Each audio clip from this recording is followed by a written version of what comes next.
I think you're a creative juggernaut. I think you're I was waiting for where's the twist here. juggernaut. What do you mean by that? You're like a tour de force of creativity. Like you're unstoppable. Yeah. Mediocre A at everything, juggernaut is jack like of all trades, it's like master a of none. train that never stops. I have no friendship, no life, and that's one thing I will say is I admire you guys found love. I'm trying to give you a compliment now, and you won't shut the f up. Sorry, I don't do these compliments very well. You're a creative juggernaut. Thank you. Not many people in this day and age will commit themselves to their art like you do. Put your limb, put your life, whatever there is of it. You put your money, you put it all down for love of the game. Not many people can do that, and you do it lovelessly too. Like we saw, the views aren't that good. And that shit's not cheap, and that's what I love about you. Views are down heavily. Thank you. But that's to your credit. Thank you. Yeah, because And I do love that we have that Santa Cruz connection, because I know. Santa Cruz is a special place, and it makes sense knowing that you come from a tweaker city like that. Yeah, that's like the main I thing just that went to know school about there. I wasn't born there. It's a heroin hotspot. There's Yeah, it is. heavy duty It's a drug hot scene. spot. And But I'm you lucky. made it out. I'm lucky to be alive here, standing before You you. made it out. I barely did, and I was so close. I had near-death experiences, and I was a junkie. Did you really? An addict? Yes, bro. I had multiple interactions, and You really did. You were Bro, junkie? there was times that I had done heroin multiple days in a row. Really? I play with fire. I was an idiot kid high growing school up. or High after? school. Through high school, I Were was you really doing bad. heroin in high school? I was, yes. Santa Cruz is crazy. It's crazy. So crazy. And I want to say that that's not to glamorize that, but I will say it's not about trying to be like, I'm not an addict anymore. It's about finding the right addictions to fill those empty holes in my soul and try to be addicted to something that can be positive and inspire people and hopefully make the world a little more colorful. And my intention is never to bring darkness, even though for you in that moment, and I apologize I had no idea that I don't use the internet. I'm not reading comment sections. I don't know what's going on, but just know I did. Yeah, We you just sidebarred. Yeah, you just happened to fall on Hitler Youth Against Ethan Klein. We Hate Jews Facebook page. Yeah. I'm not involved with any of it, but I will get it. say this. I just want to say people who struggle with addiction, which is most people, it's about learning to find those things that bring you happiness, fill those empty holes in your void that doesn't self-destruct and doesn't harm others. Find something positive, find something you can bring a little color to this dark world. And I just want to say, if a guy like me, a tweaker guy like me from Santa Cruz, could be standing here with the most incredible couple on YouTube, well, you could do whatever. That is inspiring. I didn't know you went through drug Oh, problems. for sure. I would do like 7 drugs at a time. Wow. Really? Yeah, I was very hardcore. I had a few different near-death experiences, and I got kicked out of my house. I used to sell drugs to survive. No, you had a hard And time my with your parents, they folks. threw all my shit out. They're like, you can't live here anymore, and I was selling hard drugs to So survive. what was there a rock bottom, or how'd you get? I mean, the Burning Man story. What's I told you the Burning Man story. Maybe not. I don't think you told I us never that. told it. Basically, I went on a family vacation to Burning Man, which is the most Santa Cruz sentence. You went with your fam? Yeah. Wow. And one time I came home and they had a whole cola of weed sitting on the table, and I was like, what's going on? I didn't even know that they smoked or anything. Like, we were making brownies for Burning Man. And so with that, me and my family went on this trip, and I brought a shitload of acid. And it was the most strong LSD that I ever had. And my friend, he got it straight from the chemist, and it was like the most And pure how old shit. were you at the time? This was when I was 17. I just Wow. turned 17. So before my senior year in high school. And I basically was there to try to party, have fun, but I also like wanted to experience the burn, the night of the burn with my family. But every night I would go out and do ecstasy at the raves, blah, blah, blah. And long story short, I was supposed to meet my parents' rendezvous for the night of the burn. And I took a bunch of acid, and I was thinking it was weakened because I had taken it to other festivals and the heat can damage it. And I took a bunch, and I just was going to take it with my family. I was hoping, but basically I missed the rendezvous spot because I went back to get water and I realized I missed them. And so I just engulfed into the most heavy duty LSD trip of my life. And basically what happened was I had some of those brownies in my backpack, and those brownies were so strong you would just pass out if you took like more than a little bit of it. Your parents made that? Mm-hmm. Santa Cruz, you know? That's next, yeah. I mean, my mom would like make different- brownies for my friend's mom who had cancer, like medicinal, Oh, you know what I that's mean? sweet. So like there's a background with that kind of Yeah. stuff. But she had made the brownies for this experience with the family. And anyways, when I was super high on LSD, I was so high that I was super hungry, and I was like, usually you don't get super hungry, but I was like, oh, brownies, cool. I didn't even remember that there was weed in them. God. Normally you just get bloodshot eyes and pass out. They're way too strong. But instead, I was so high on acid, you can't really fall asleep. And so I just started having these lucid dreams where everything was a movie playing. And I think, obviously, there was a ton of acid, but I've done acid like maybe 50 times and nothing Really? like this had ever experienced. Yeah. Damn, dude. I mean, I was heavy duty into it for a while. And psychedelics in general. But long story short, it just started being movies playing and I couldn't see real life. It was just movies playing. And this whole scenario played out where I watched myself die. And I overheated. I was taking my clothes off and I started running through the desert. I couldn't even see around me. And basically there was a outside fence on the parameters of Burning Man, this snow fence, an orange type of snow fence. And I couldn't even see it. I ran, just flipped over it. My body was covered in cuts. I had cuts even on my dick. My whole body was cut up. I was running out there. And basically at a certain point, I saw this newspaper article flash because I couldn't see anything. So it was just, I was watching movies and it was like, boy overdoses at Burning Man. And then I was transported over to my funeral and it was me in the casket and all my family members were crying, my aunts, uncles, mom, dad, sibling. And they were all like, oh, he was such a good kid, but he did so much drugs. And I did do a lot of drugs at that time. And that summer I had gotten kicked out of my house. And that summer I did hard drugs every single day and sold hard drugs to survive. And so, you know, I had this experience and I was on the ground. I remember coming to on the ground and I thought my brain was destroyed, but my body was still going. So I was on the ground, hitting my head against the desert floor, trying to pull my brain open, pull my brain out of my head. I was trying to rip my head open. And it was one of those experiences where I could have died from that. And I ended up running through the desert. I was so high, I didn't know what Burning Man was or what I was, but I was out running into the desert in the dark of night, freezing cold. And essentially what happened was I could have died out there. I was miles out in the middle of the desert. I had covered in cuts, my head was warped out, and at a certain point I saw the light in the distance, and I said, I gotta go to the light. And so I went back, came to the party, survived anyways. I didn't know where I was. These people found me, they nurtured me. That's a miracle that you survived that. It's crazy. And I feel like I was the right place for that to happen to me, because if that was in a street, let's say, in the middle of, there'd be cars hitting me and different things. And when I came back and hopped over that fence, I was literally running into this party, 60,000 people, and I'm butt naked. I'm like, what the fuck? Because I came down enough I could see again. And then literally a police car pulled me over. While I got in, like, did you just sneak in? I'm like, I'm naked. Where would I have come from? And then I went in, and yeah, these people anyways, I started crying after a few hours because I couldn't find anything. My brain was scrambled. I didn't know what was anything. These people, I was just walking, and I started kind of collapsing in on myself. And then essentially, this lady saw me. She's like, are you okay? I was like, no, I'm not okay. And she's like, what's the matter? I'm like, I lost all my stuff. And she helped nurture me, give me some water, some cookies, gave me this big cloak. And then eventually I came down enough where I could remember where I was staying, and they helped find the place for me because I lost the perception of where it was once the man burns. And long story short, I'm here today. I survived that. And that was a turning point. The next morning I woke up and my brain was scrambled. My body was cut. I missed the whole point of going to Burning Man on this trip. And I woke up, I said, holy shit, I am alive. And I have a second chance to live. Ethan, are you listening? Yeah, I am actually. Are you gaming right now? I don't get much opportunity to play this. Why are you fucking gaming right now, bro? We've come so far. We had a therapist come in. We've gone through so many different things. Okay. Sorry. Look at us. You're right. Look at us. Right. Ethan, look at me in the eye. Sorry.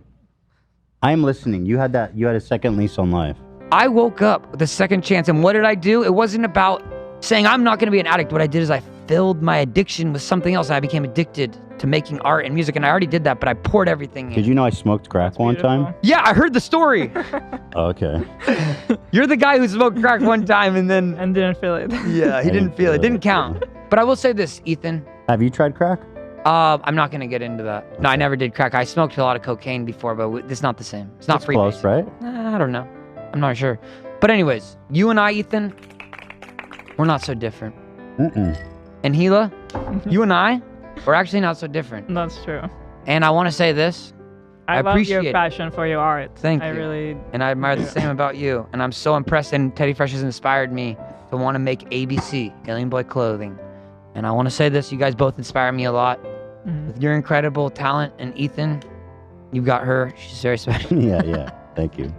And you guys are amazing. And I just want to say thank you for the years of letting me come on the show. All the goofs, all the gags. And this is the last time I'll ever be on the H3 podcast. You know, it's over. I'm going to ask you actually. So when you came to, Did you come about in a hospital? Where were you? I was in the desert. But you said you went in a police car. How did that? No. I eventually, when I was running out there, I was trying to find God. I was trying to find my family. And there's nothing out there. I was so delusionally lost. Thought I was dead. So I was in the midst of just this ego death, is what it's referred to often as. But when I came back, I hopped over the fence because I could see it again, and then the police car just pulled me over, and I could see them again. It wasn't something I hallucinated. So what happened though? They just were like, "Did you just sneak in?" I was like, "Bro, I'm naked. Like, where could I have snuck in from?" Like, all right, just let me go. Really? And I just ran into this party, 60,000 people just butt naked. That's wild. Can you imagine that? It's kind of a scary, frightening thing. You were only 17? Yeah. Like, you're a kid. Dude, I guess that's probably your dick illegal. wasn't legal to be viewed. That's Whoa, I crazy. wasn't even thinking about that. Bro, all those people are straight sex offenders. That cop needs to be arrested. Dude, it was crazy though. I forgot this moment in the thing, but while I was having this manic episode and this crazy experience, I thought I was when I watched the burn, I was like, it was so beautiful. I started tearing up, and then I was like, I thought I saw a BBC truck there because there's people who document. I don't know if this part was real or not, but I was like seeing press there, and all of a sudden I started talking to them, and I'm like, it was so beautiful, burn. And all of a sudden I was giving a speech, and there was cameras all around me, and then there was hundreds of cameras, and I started just hallucinating. And this has never happened on LSD to me. That's why I think the weed edibles played a big factor, because like I can definitely see that Yeah. accelerating. yeah, and so I was seeing hundreds and hundreds of these cameras all around me and newscasters, and then I was like, get the fuck away from me! And it was like PCB. That's when I started stripping the clothes off. I overheated, and I had this big wheel chopper bike, and I was riding it through the desert, and I was like, I don't give a fuck if I hit anybody, and I was like just full demon mode. Whoa. And so Man. from that moment, did you not touch drugs? Did you go No, I clean? used to experiment with heroin and DMT after that. Really? But I had stopped hard drugs, and then I kind of tinkered Heroin a little is bit a like hard a drug, fucking by the idiot. way. Yeah, I was so stupid. You But said you fucked with heroin after that. yeah, I did. But you also said you stopped. Well, I was in a very different place because I wasn't doing hard drugs, and the only reason I was exploring heroin for the most part was that my friend was a junkie, and I was trying to sympathize with him and understand, which is no good excuse, but I was like trying to wrap my head around it, and he wasn't nearby me. Were so- you shooting it up or smoking No, it? we just smoked it. It's just called chasing the dragon. Tinfoil. I've never done that. The I had first a lot- times you do it, it makes you throw up, so I don't advise it. And then when I really felt it, the proper times, like when I really learned, because the first time you just get sick, your body's like rejecting it, and then when you take it and enough of it, your eyes just roll into the back of your head, and your body overheats, and you starts feeling good to itch yourself, and you can't even move. Like you cannot move at all. And I'm like, dude, I think I'm stuck like this forever. My friend's like, it's all good. In 20 minutes, you'll be able to move again. But it's Really? It only lasts 20 minutes? I mean, it depends on what you take, but I mean, I had a lot of- you're still high after that, but I'm saying not being able to move Yeah. for 20 Yeah. minutes. I mean, I had a lot of friends in college in Santa Cruz that smoked heroin. it's like very big. Yeah, there. I was It's pretty- surprised pretty wild, when right? I found out that some of the people we were hanging out with I didn't were expect doing them at it. all. Yeah. So when did you start doing art and stuff? Art? Yeah. I had already done it my whole life, so I had the outlet of it. But what I found was with the needing to fill that time, I guess what happened was in Burning Man. Do you mind if I eat one of my Dr. McNichols pickles? Go ahead. Yeah, no. It's Would you fine. guys care to try one of these? This is fully kosher. I'm good, but I encourage I'm you to okay, try one. thank you. I had a lot Sure. of beef sticks. You had a lot. These ones. You don't want to try one? Oh, just look at how You're many. like the Look at pickle this. guy. Check out the back end. They're really low cal. I don't want it, bro. But you're like the pickle guy. 1,700 calories. What the fuck's in that pickle? Bro, paprika. There's more than pepper. You mind if I eat this while I answer your question? Go ahead. What was the question? The question was, About when did art. you start like pivoting into becoming was I- serious about your art? Right. I was already super serious. I was already signed to an agency when I went to Burning Man. To do what? DJ. I was a dubstep DJ. Oh. DJ, a dubstep DJ? I opened up for. Wah, wah, wah, Okay, wah, this wah, is wah. what You happened. that guy? I had an opportunity at Burning Man. This is before having internet on your phones, different things, but there was an internet bar there. Is this too loud? It's probably bad, but it's fine. We're so deep in the episode. Yeah, no one's watching this. If they're here, oh god, he's drinking the juice. So, answer your question. When I was in Burning Man, I got this email, snail mail. I went to the internet bar, and there was a message from my agent that said, "Hey, we got you." Email's not snail mail, for the record. Okay. Yeah. Well, for a guy like me, it is. What's faster than email? So, they said, we got an opportunity for you to play your first show, opening up at the main stage at the Catalyst. I think it was for Zed's Dead, some EDM artists. And basically, they said, hey, you're going to be the first up opener. And I was crazy because when I went through that psychedelic trip, I had this realization that I felt like there was this light that was all around me.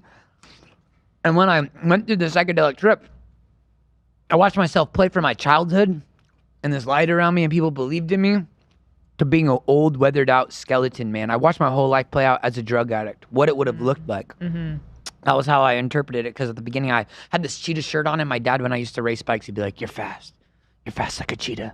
And I literally was saying that analogy. I looked at the shirt. I guess, I don't know at what point. This was earlier on in the trip before. This is how I thought I died, basically.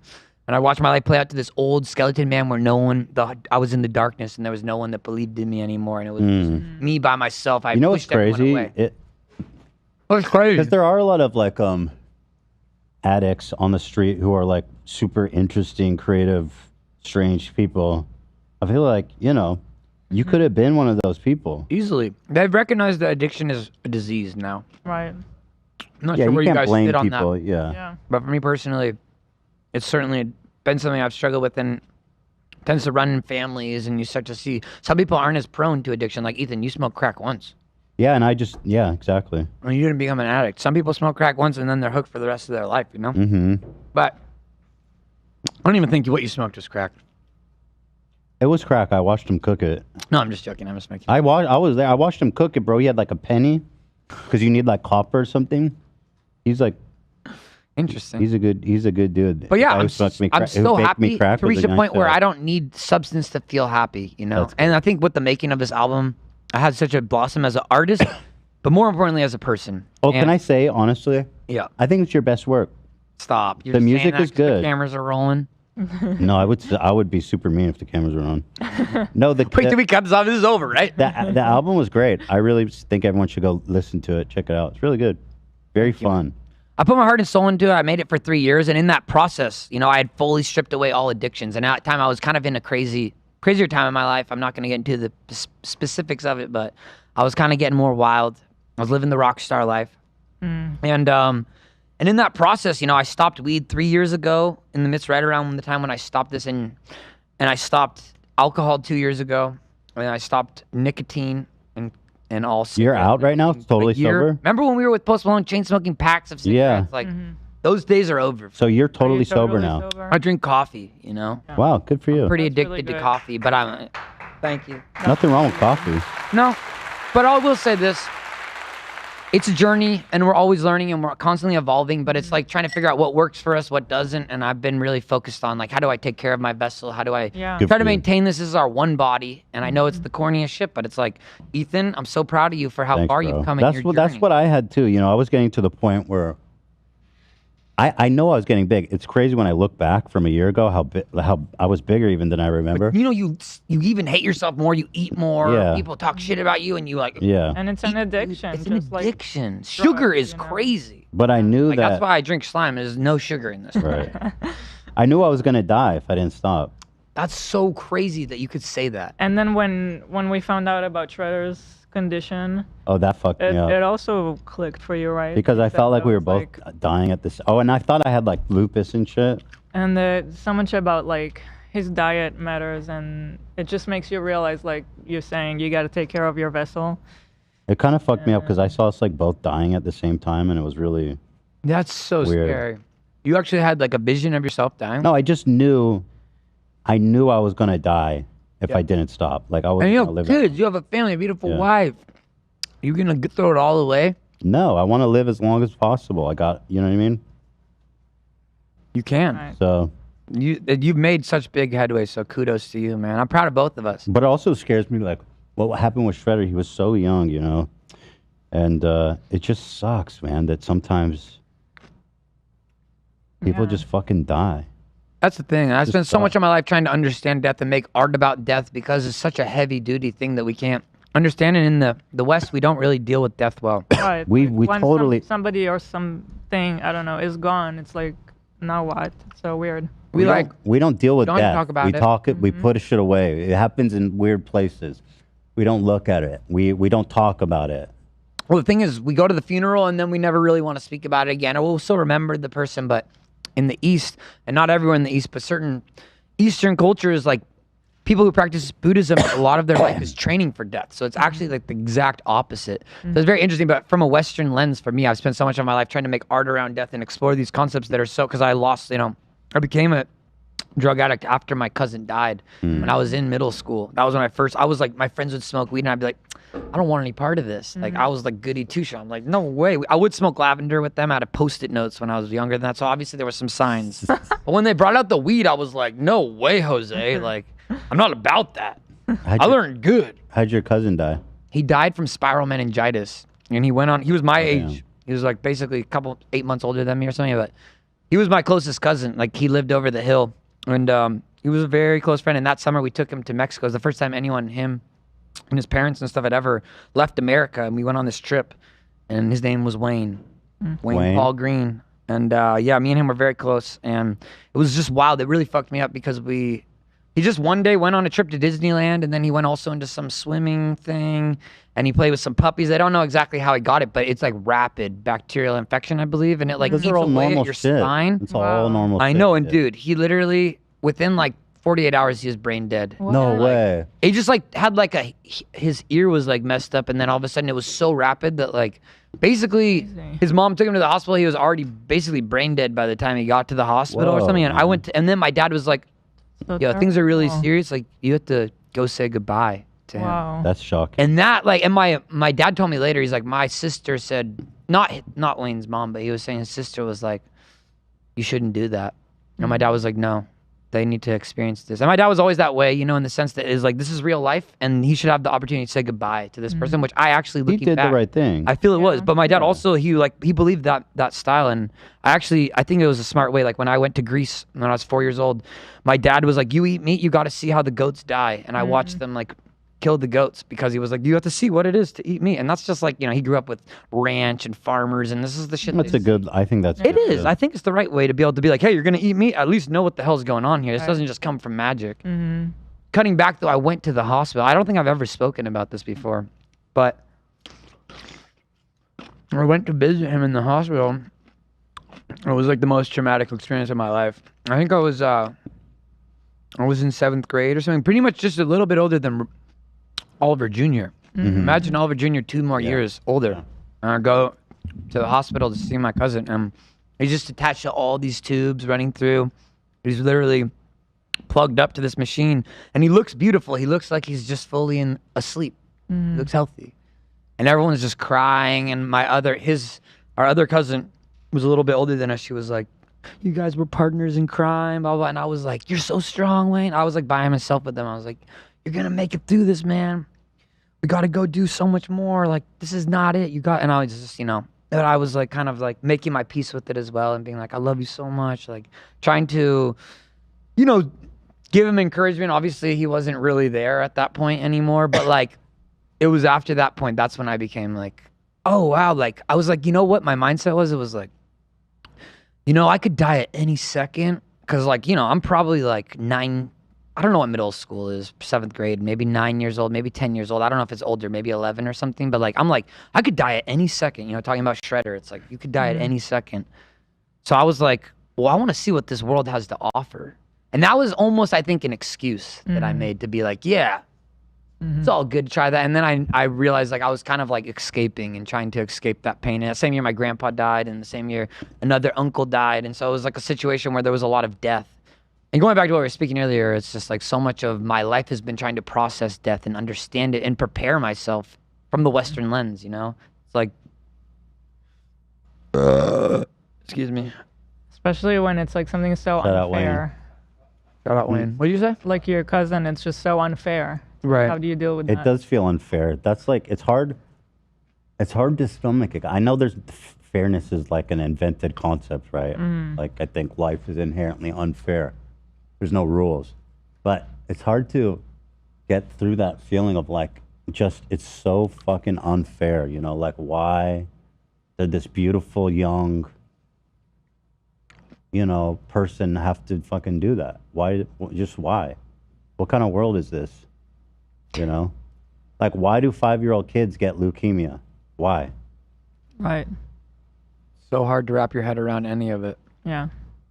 There's no God, bro. Well, you know, the way that it's perceived in the Buddhist culture is that we're basically, and I don't know the entirety, don't take this word for word because I know nothing, but I did a class to try to understand Buddhism at college because my brother's explores that. I'm not going to speak much about him, but I will say I wanted to understand because my brother is exploring that, and I was trying to study, and then kind of part of the idea is that we're just, to be a human is suffering, and such immense suffering, you know, like it's like trying to create, trying to practice detachment and not be too attached to things because attachment leads to suffering. But if you detach yourself too much away from everything, then you can actually create suffering for others as well in a different way. So I'm not saying anything necessarily is the right way of going about it, but I noticed that the mindset, I'm not saying this is how they see it, but this is what I interpreted from the class, was that basically like this is almost like to be trapped in some form of like a hell realm because the suffering is so immense as a human, and we all suffer so much.